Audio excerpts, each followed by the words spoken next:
Pode, vá, futuca aí. O meu nome é Caramelo, fui preso na Beija-Flor. Damião quem me treinou para marbolieiro. No Nordeste brasileiro, de Sergipe a Alagoas, emocionei as pessoas, ganhando moto e dinheiro.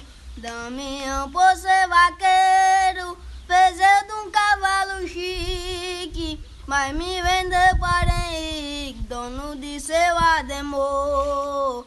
Depois ele me passou para o vaqueiro Pavão, e nós dois foi campeão por onde a gente passou. Nasci num belo setor, por nome de Pai Mané, por animal bom dos pés, pra pegar gado sem esforça. Minha mãe foi de carroça, sabia pisar no chão. Por ter o pelo lazão, eu vou zelando a cor. Aí, honra do gado. Hey!